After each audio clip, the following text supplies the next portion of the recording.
Hello friends, कैसे हैं आप सब। Welcome to my channel English with Geeta Saroha 4.8। आज हम करने वाले हैं लॉयल्टीज़ जो लिखी गई है जॉन गॉल्सवर्दी द्वारा, और हम आपको इसे बहुत ही आसान तरीके से हिंदी में स्टोरी लिखी हुई है आपके सामने है, आप उसे देखेंगे और हम उसे बताएंगे। आप बहुत ही ईजी से इस जो प्ले है उसे कंप्लीट कर पाओगे। तो अब देर ना करते हुए अपनी वीडियो स्टार्ट करते हैं। अगर आपने चैनल सब्सक्राइब नहीं किया तो सब्सक्राइब कर दीजिए, बेल आइकन को दबा दीजिए ताकि आने वाली हर वीडियो का नोटिफिकेशन आपको मिल सके। तो सबसे पहले तो जो लॉयल्टीज़ लिखी गई थी वो लिखी गई थी आपकी 1922 में। कब लिखी गई थी आपकी? 1922 में। ठीक है, 1922 में लिखी गई थी।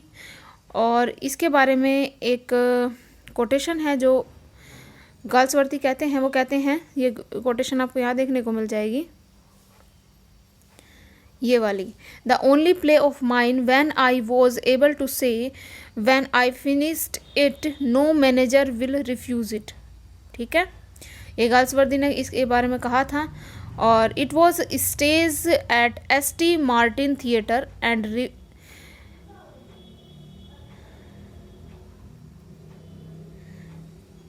Run for over a year. ठीक है, run for over a year. It was staged at ST. Martin theatre. ST. Martin theatre में स्टेज किया गया था। And run for over a year, और 1 साल तक ये नाटक उसमें चलता रहा।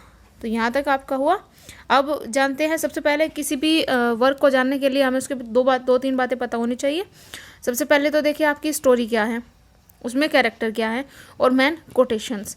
ठीक है, तो अब हम इसकी स्टोरी सुनाने वाले हैं, तो उससे पहले आपको क्या करना होगा, इसके कैरेक्टर जानना होगा। तो चलते हैं कैरेक्टर की ओर।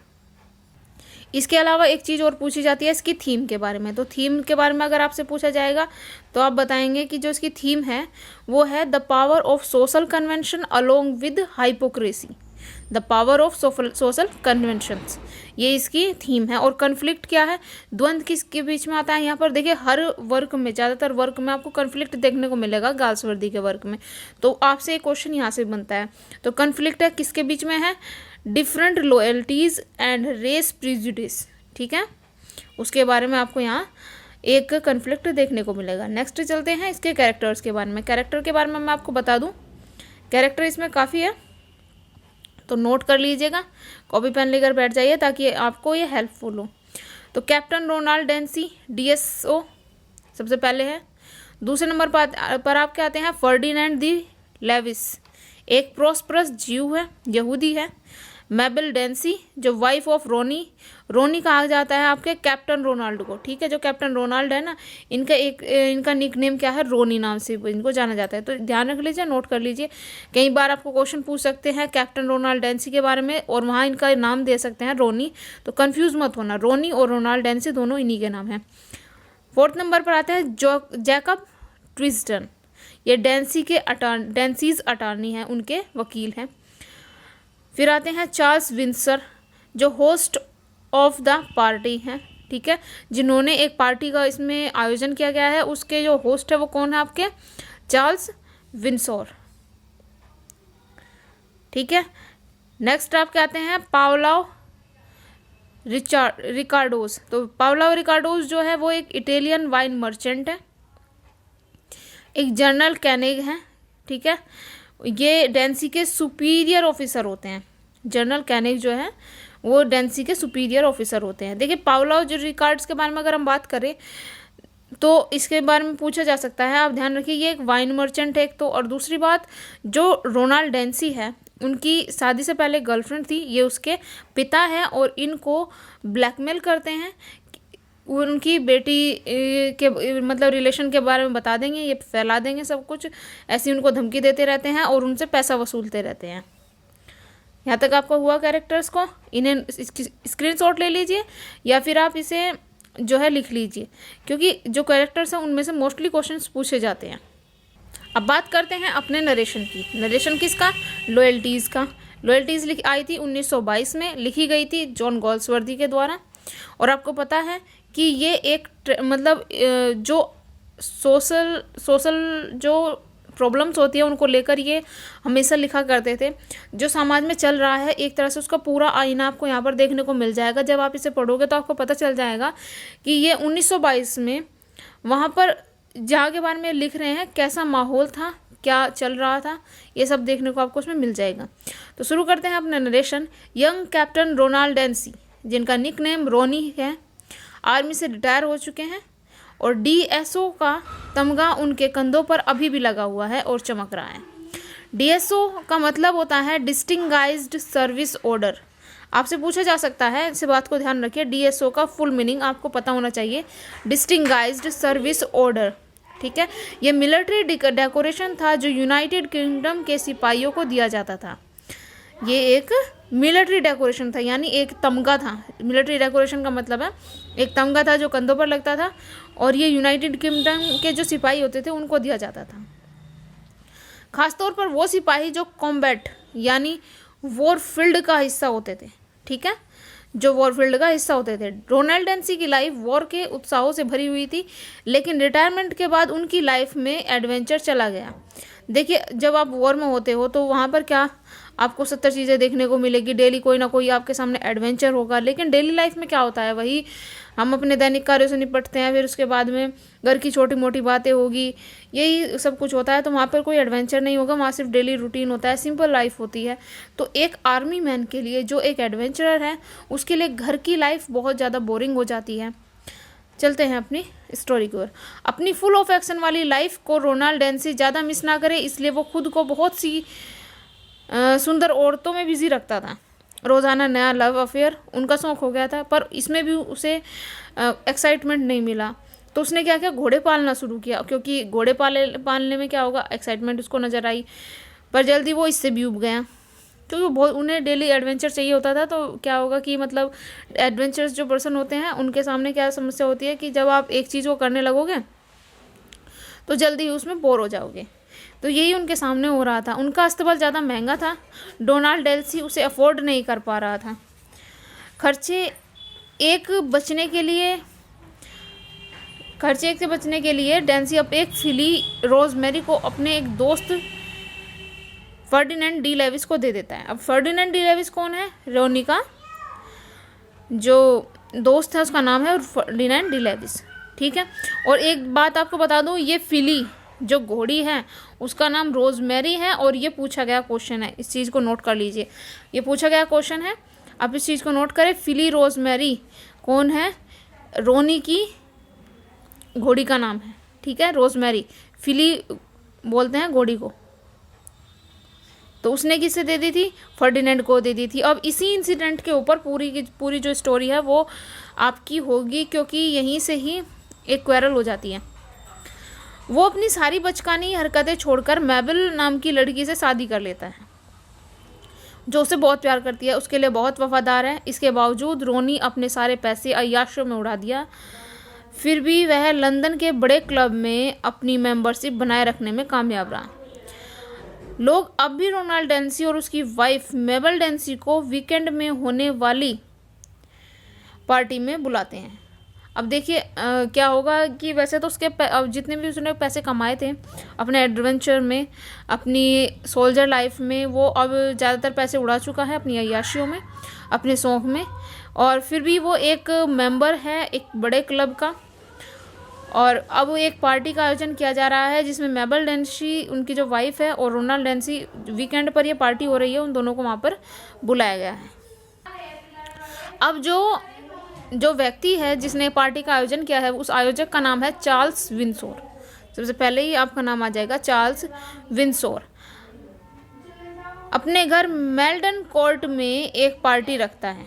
चार्ल्स विंसोर अपने घर मेल्डन कोर्ट में एक पार्टी रखता है। वह कई शहर के नामी लोगों को बुलाता है। अपने घर मेल्डन कोर्ट में एक पार्टी रखता है, वह कई शहर के नामी लोगों को बुलाता है, जिनमें रोनी, मेबल और कई सारे दोस्त भी शामिल हैं। अब ये पार्टी का आयोजन कहाँ किया जा रहा है, विंसोर के घर में, और घर का नाम है मेल्डन कोर्ट। इस चीज़ को आप नोट करें। चार्ल्स विंसोर के जो दोस्त है, चार्ल्स विंसोर का जो घर है उसका नाम मेल्डन कोर्ट है, जहाँ पर यह पार्टी का आयोजन किया जा रहा है। पार्टी में रोनी को पता चलता है कि जो घोड़ी उसने फर्डिनेंड डी लेविस को दी थी उसने उसे 1000 पाउंड में बेच दिया। अब देखिए ये भी क्वेश्चन आ सकता है कि जो रोनी ने फर्डिनेंड डी लेविस को जो घोड़ी दी थी उसे कितने में बेचा गया था, क्वेश्चन यहाँ से भी बन सकता है। तो कितने में बेचा था, 1000 पाउंड में बेची दी थी। फर्डिनेंड डी लेविस जो एक यहूदी है, उसने बहुत नीचे से उठकर अपनी ज़िंदगी को बनाया है, खूब पैसा कमाया है, खूब पैसा कमाया है। रोनी सोचता है कि उसने उसकी फिली रोजमेरी को बेचकर 1000 पाउंड कमाए हैं। अब रोनी के मन में क्या होता है, उसे लालच आ जाता है कि उसने जो फिली उसको दी थी वो उसने दी थी इसलिए क्योंकि वो उसका खर्च नहीं उठा पा रहा था, उसका खर्च बहुत ज़्यादा था खाने का। तो वो क्या करता है, उसके पालन पोषण में पैसा ना लगाकर वो फर्डिनेंड डी लेविस को दे दी थी कि वो पालेगा उसे। अब उसने उसे थोड़े दिन रखा अपने पास में और फिर वो 1000 पाउंड में बेच दी।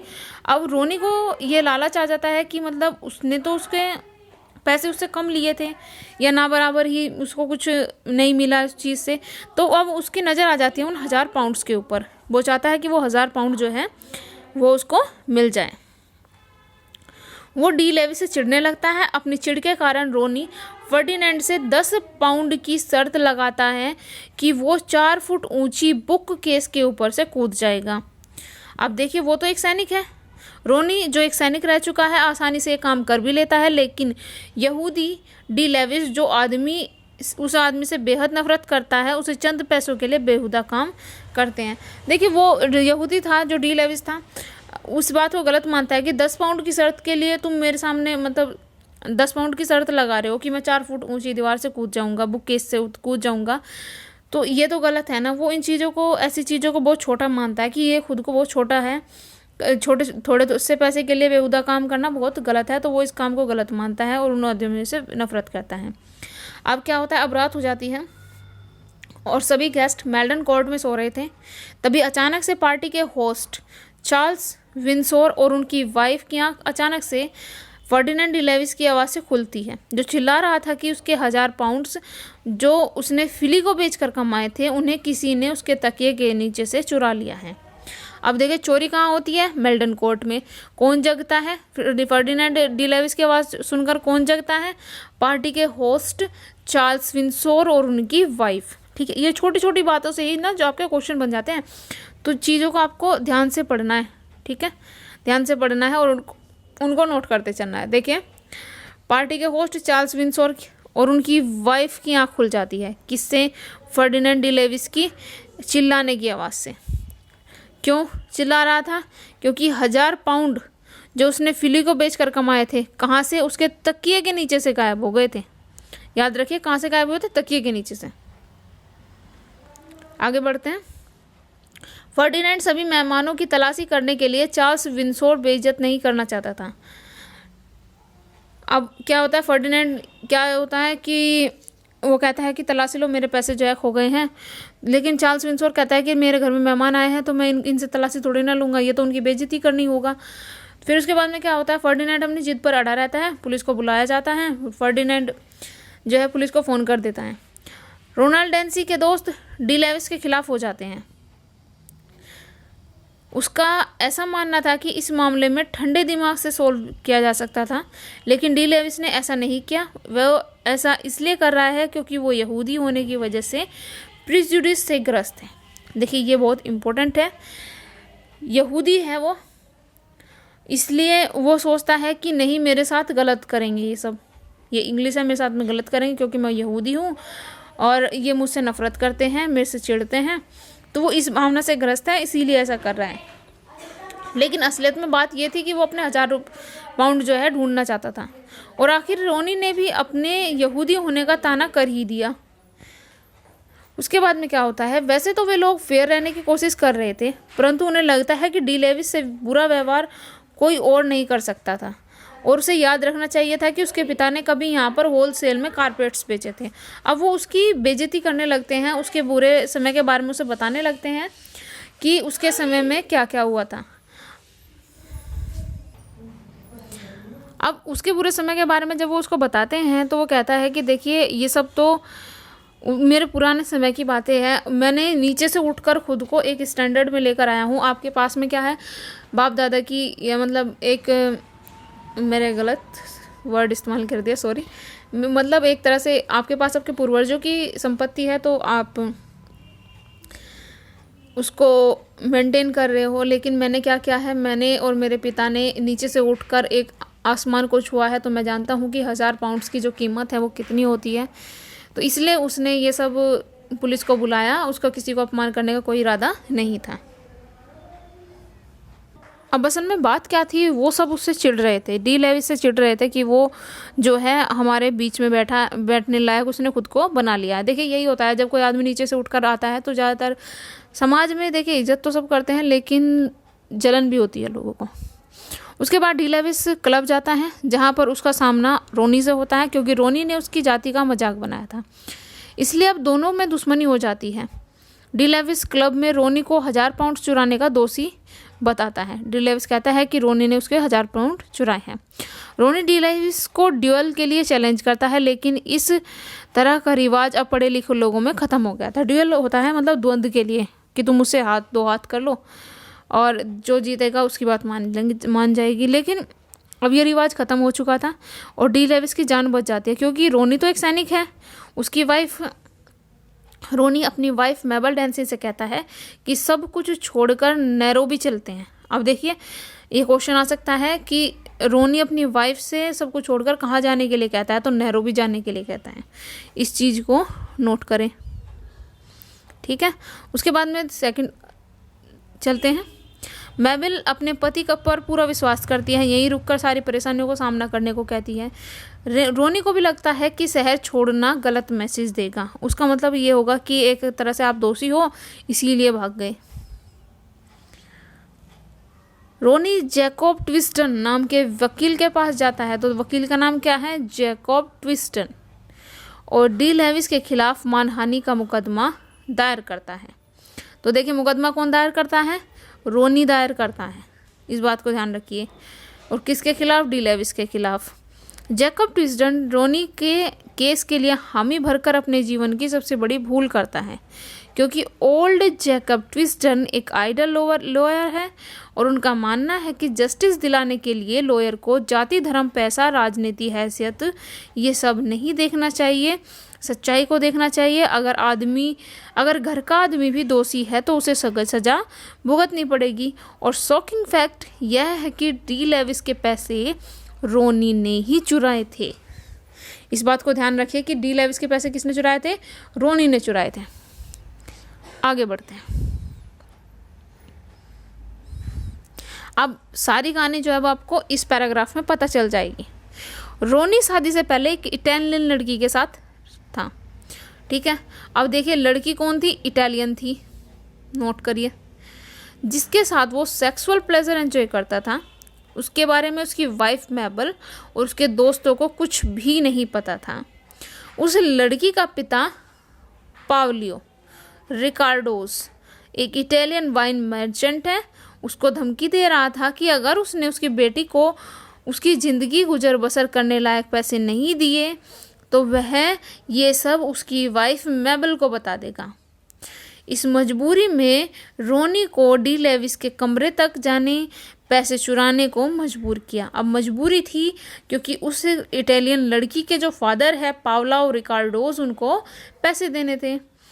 अब वो उसके बाद में क्या होगा, उसने वो पैसे पावला और रिकार्डोस को सौंप दिए। चुराए गए नोट्स किन किन हाथों से होते हुए पहुंचे उसको पुलिस ने पहचान लिया।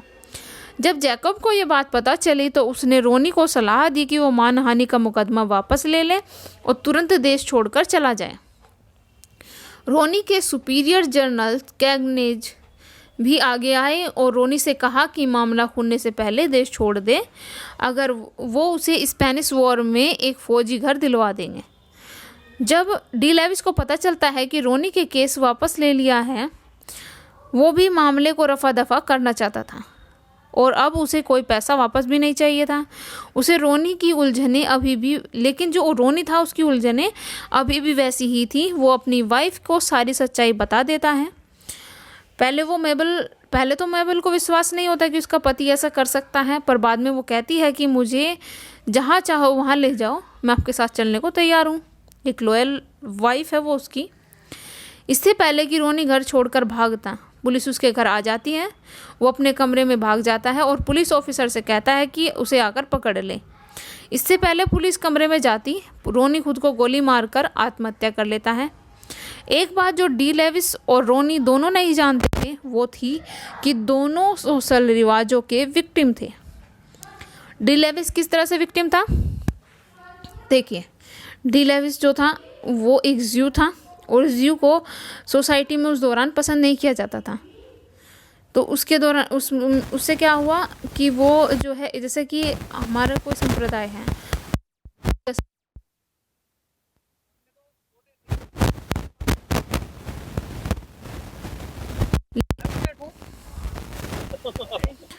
लेकिन हम क्या सोचेंगे कि उस संप्रदाय से हमारा द्वंद्व है, तो ये क्या हुआ, हमारे बीच में एक जैसी बातें नहीं रहेगी।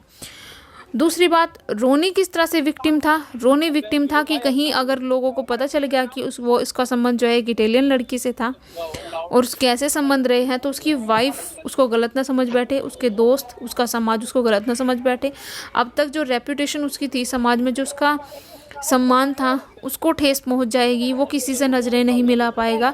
तो इस तरह से दोनों सोशल जो रिवाज होते हैं, सोशल जो हमारी वैल्यू होते हैं, उनके एक तरह से विक्टिम थे। और इसी जो है स्वाभिमान की लड़ाई में, या फिर यह कहे कि वो जो डर था बेइज्जत होने का रोनी के सामने था, और इसी डर से बचने के लिए वो आत्महत्या कर लेता है। उसे लगता है कि यहाँ पर मेरे आत्महत्या से सारी चीज़ें ठीक हो जाएगी।